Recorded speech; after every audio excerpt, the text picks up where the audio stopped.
Hi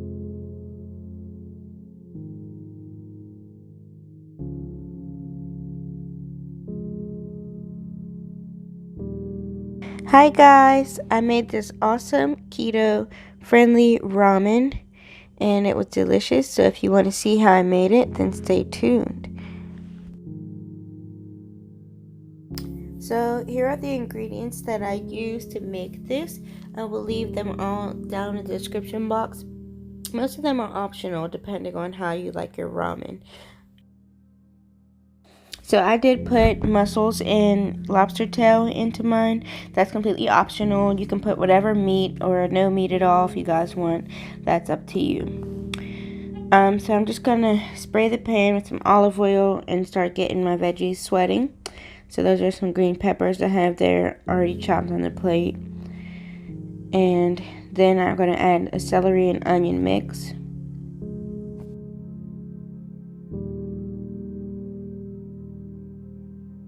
Then I'm going to be adding some carrots. I got this bag already pre-shredded to make it easier on myself. And that's about the size that I like carrots in my ramen anyway.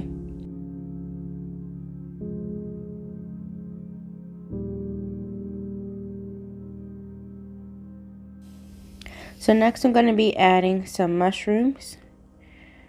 Already sliced. Like I said, I was making it easier on myself. You can do so too.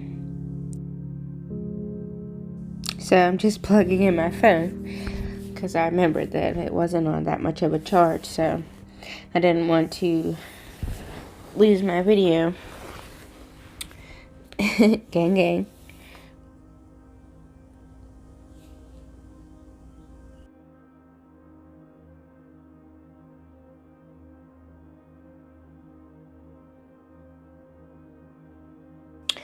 So I'm just opening this can of bean sprouts. I usually like to get fresh bean sprouts, but I could not find them in the grocery store. And I didn't feel like searching around, so I saw this can of bean sprouts and they tasted just the same. So that's not a big deal. They were in the Asian section.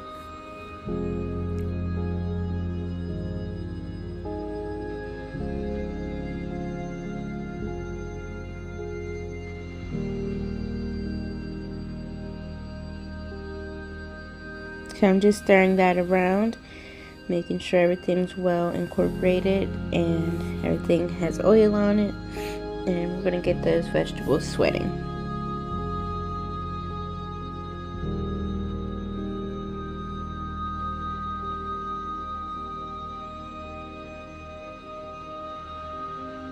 So at this moment I realized that the pot I was using wasn't going to be big enough, being that I was going to add broth to this. So I just switched my vegetables out and put it into a bigger pot.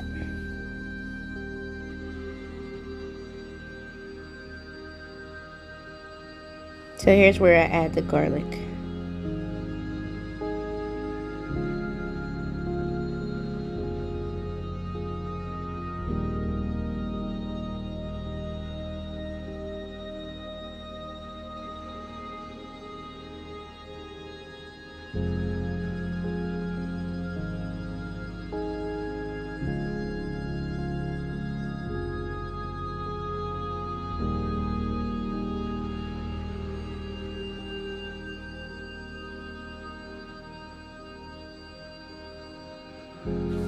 Having a conversation with my boyfriend, taking a drink of some seltzer water, and continuing to stir.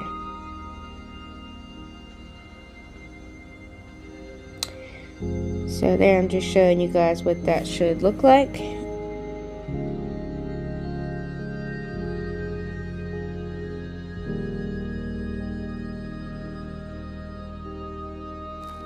So then I remembered that I wanted to wear my apron.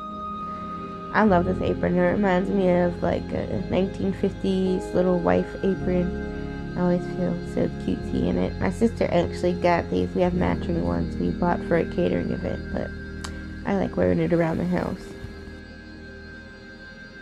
And then I'm just going back around and stirring again to make sure everything's getting evenly cooked.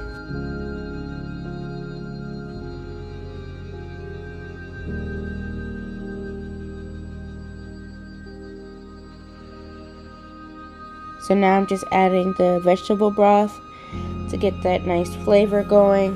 Now that the veggies have been sweated out, they should be starting to turn translucent, but you don't want them soggy, so you don't want to wait too long to add the broth.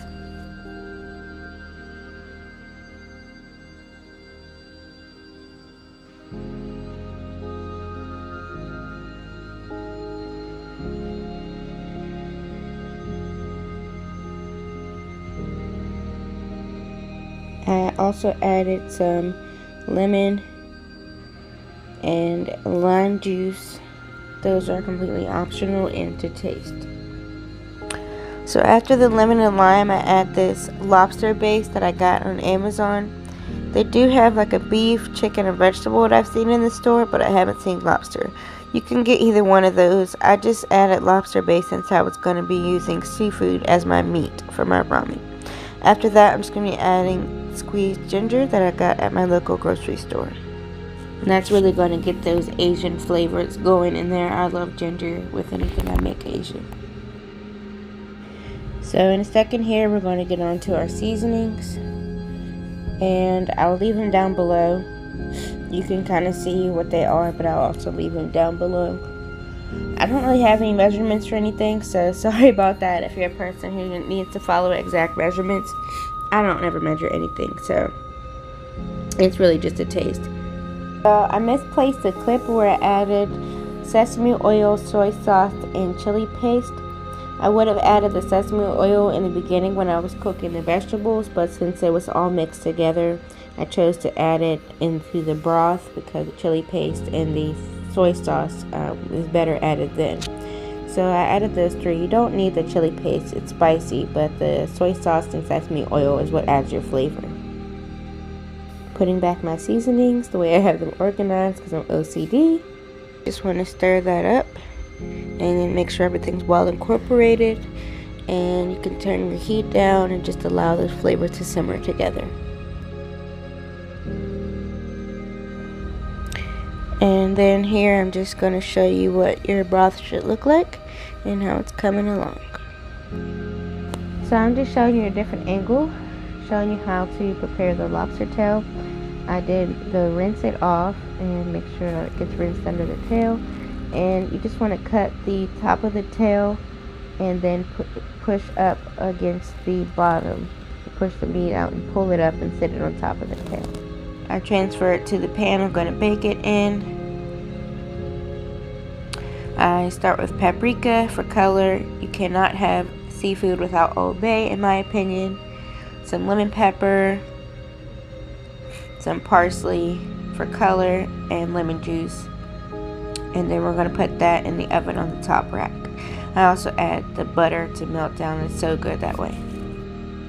And I'm going to toss the mussels into the broth to let them cook that way. Everything's cooking up. I'm just going to wash the dishes that I have. I like to clean as I go. So I have a dishwater ready when I finish the rest of what I'm cooking out of.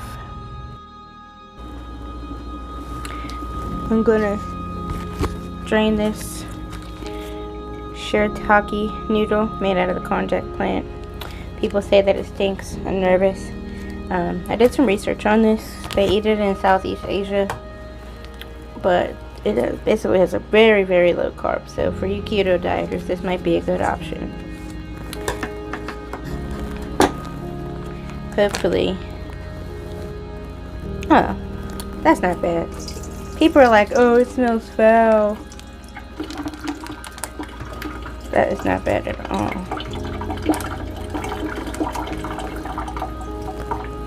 I think I have another bag, but I think I'm only going to use one because I'm only going to have some ramen for today, and then I'll just save the broth and I'll redo this when I want some again because I don't want them to get soggy.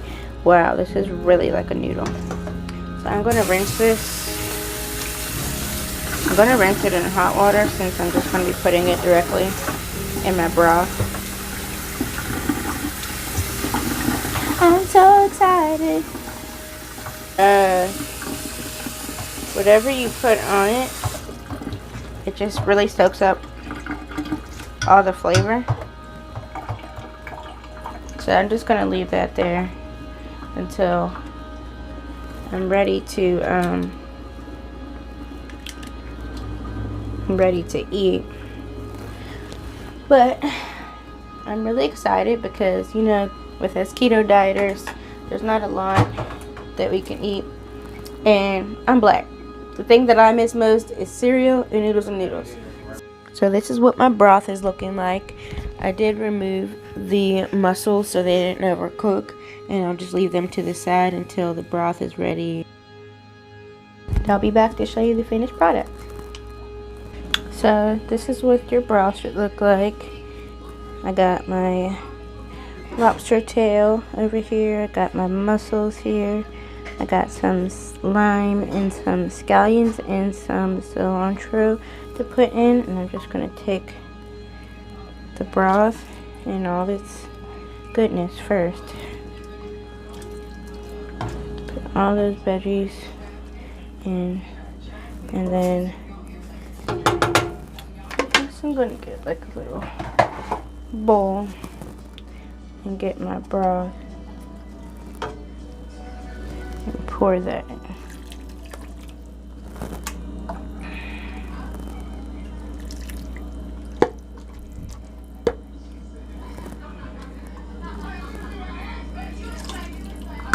That should be good.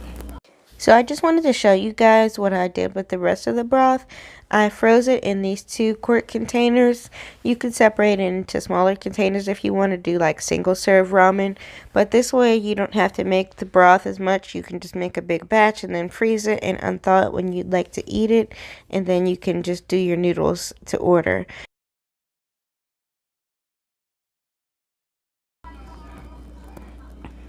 And everything looking all yummy. I'm not going to use this. Stay tuned to see me enjoy all of this. So guys, I had a blast recording this tutorial for you guys. This recipe is going to be one of my favorites now. I hope that you try it and feel free to make any changes to your liking. If you're not on the keto diet, then you can just use a regular noodle of your choice. And as ketoers, have a new option of something that's great tasting. If you want to see the mukbang I did on this, then make sure your post notifications are on so that you'll see whenever I post that video. Thank you so much for watching. Mwah.